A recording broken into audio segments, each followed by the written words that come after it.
Pemirsa masih bersama kami di sini di Ngeteh Pagi, ngobrol sama Teteh di pagi hari. Obrolan kita masih seputar makanan ringan yang menyehatkan. Yang menyehatkannya karena makanan ringan ini dibuat dari dua bahan dasar utama. Yang pertama ada gandum, yang kedua ada jamur kuping. Waduh, menarik kan ya? Ketika gandum dicampur sama jamur kuping itu gimana rasanya?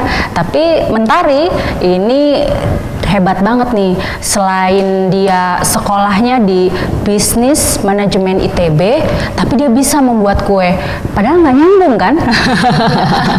Tapi hobinya memasak ya. Oke, dari kecil itu hobi masak ya? Soalnya ibu sih, dari ibu pinter banget masak, terus tadi ya ikut-ikutan aja gitu. Waduh, jadi dari hobi memasaknya dikembangkan dan kemudian dijadikan satu usaha gitu ya. Dan awal dari dibentuknya Himawari ini apa dari tugas sekolah nggak sih? Awalnya tuh dari SMA sih. SMA emang dari awal suka coba-coba bikin apa, pertama tuh puding gitu yang ada flanya. Cobain jualan di situ kayak gitu-gitu. Emang seneng sih, emang seneng jualan gitu. Terus jadi pengen cobain masuk ke SBM ITB Kewirausahaan biar ya menurut saya sih ini bakat saya gitu, coba-cobain produk yang benar-benar baru juga kayak gitu. Jadi sambil belajar juga ya, dan memperdalam segi bisnisnya, kemudian bagaimana pemasarannya nanti gitu ya. Dan ini memang benar-benar menjadi cikal bakal jadi perusahaan sendiri yang akan terus dikembangkan. Insya Allah ya, mudah-mudahan. Nah, kita kembali lagi nih ke Mokis, yaitu apa nama tadi Mokis itu?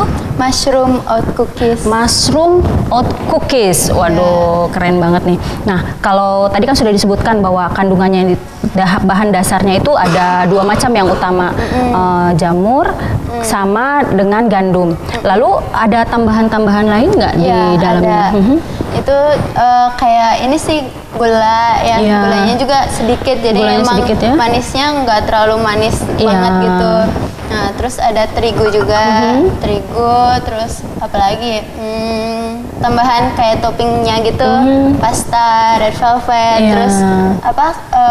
Kalau misalnya ini yang palm sugar itu dari gula arennya, terus kalau yang jahe emang jahe asli, jadi emang diparut gitu.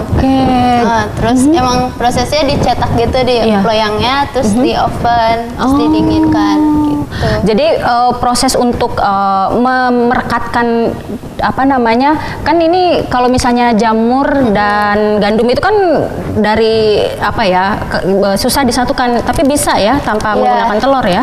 Iya, emang 100% nabati kan, jadi tanpa telur, tanpa mentega, kayak gitu-gitu. Nah, ini jadinya pakai minyak goreng. Minyak goreng emang lebih sehat daripada mentega. Jadi akhirnya dipres, setelah dipres lalu di oven ya, jadilah seperti ini. Dan ada beberapa varian rasa. Ada berapa macam? Ada 8. Ada 8 varian rasa. Waduh, ke-8 varian rasa ini apakah memang yang diminta dari konsumen atau memang yang sudah dicoba oleh Mentari? Wah, ini kayaknya enak nih kalau misalnya digabungin sama rasa red velvet atau rasa jahe atau gula merah kayak gitu. Awalnya tuh Mentari ngeluarin yang mix 5 rasa gitu, biar orang kan seneng ya nyobain satu toples udah bener-bener mix ada 5 rasa gitu, biar dicobain semua. Nah, terus Mentari juga cobain ke ibu-ibu gitu. Nah, terus ibu-ibu banyak juga cobain dong bikin jahenya kayak gitu. Jadi Mentari coba juga jahe, terus dicobain ke pasar. Cobainnya tuh biasanya dari pameran-pameran gitu. Cobain, terus katanya feedbacknya kurang ini kurang itu, terus jadi ada bentar sedikit-sedikit gitulah di bener-benerin gitu, terus dicobain lagi, cocok, terus ya nambah-nambah gitu sih. Terus coba iseng, coba orang-orang kan suka banget ya marshmallow karamel gitu, terus dicobain juga kayak gitu. Jadi ternyata Mentari ini juga memperhatikan keinginan dari konsumennya, baik itu yang anak muda maupun yang mak-mak kayak saya ataupun yang sudah dewasa ya. Jadi tidak hanya ini akan dikonsumsi aja oleh anak muda saja, ternyata yang untuk dewasa juga bisa. Kalau misalnya untuk anak-anak juga bisa, cuman kalau bayi belum ya, karena gandum itu memang masih belum ini ya. Nah, lalu awal dibuatkan ini kira-kira bulan apa itu waktu itu? Bulan Mei 2016. Bulan Mei 2016. Itu setelah melakukan riset berapa lama akhirnya Berapa ya? Kayaknya buat ini? ini sih ya pas zaman berapa ya? Kayak sebulan 2 bulan gitu nyoba-nyobain. Sebulan 2 bulan Ya, nyobain. Cuman Terus pas kayak misalnya ada liburan Iya. gitu, coba ya Randy gitu-gitu. ya, dan akhirnya langsung inilah usaha yang akan saya jalankan hingga saat ini. Waduh, keren banget nih. Pastinya seru banget nih saat Mentari mulai menjual dan memasarkan. Pertama kali dijualnya ke mana aja? Pertama kali dijualnya ke yang sekitar aku dulu, jadi kayak ke dari teman-teman teman-teman, ya. gitu, terus dibawa ke kampus, dicobain, terus emang feedbacknya pada suka gitu sih, ya. Suka terus emang sering sold out. Jadi kayak apa ya, misalnya kan saya kan kuliahnya di Jatinangor. Iya. Nah dari Jatinangor tuh harus bolak-balik ke Bandung karena emang dapurnya di Bandung kan, di rumah sendiri gitu. Terus jadi emang harus balik lagi ke Bandung, terus produksi, terus ntar kuliah kan jam 8 di Jatinangor, terus Iya. jadi pagi-pagi ya sering kayak gitu bolak-balik gitu. Hebat nih ya. Ini bener-bener sendiri nih ya Mentari ya. Udah mengolahnya, lalu mengemasnya, kemudian memasarkannya. Itu capek nggak sih? Kalau capek sih ya Pasti jujur ya. capek. Cuman apa ya, kayak tantangan aja, seneng soalnya ngerjainnya tuh. Jadi kalau misalnya ada masalah apa gitu, jadi oh ini udahlah jalanin aja gitu, Iya. tantangan kan buat aku juga. Jadi ya harus mulai dari suka dulu sih, Mulai dari baru suka dulu. gampang sananya. Wah, subhanallah sekali. Jadi ini ada satu apa ya namanya, satu pembelajaran yang bisa saya petik dari Mentari ini, bahwa Mentari ini ternyata tidak kenal putus asa. Masih muda tapi dia mau berjuang, tapi berjuangnya sendiri lagi. Jadi masih kalau ibarat ini tuh perih lah gitu ya. Mudah-mudahan nanti hasilnya juga hasilnya baik gitu ya. Karena memang udah melakukan riset bahwa Mokis ini insya Allah akan menjadi satu makanan yang akan menjadi trendsetter, makanan yang akan banyak disukai oleh orang Indonesia gitu. Ya, amin. Nah, kalau misalnya beli bahan dasarnya ini, apakah langsung ke apa namanya petani dari jamurnya, atau memang masih ke pasar?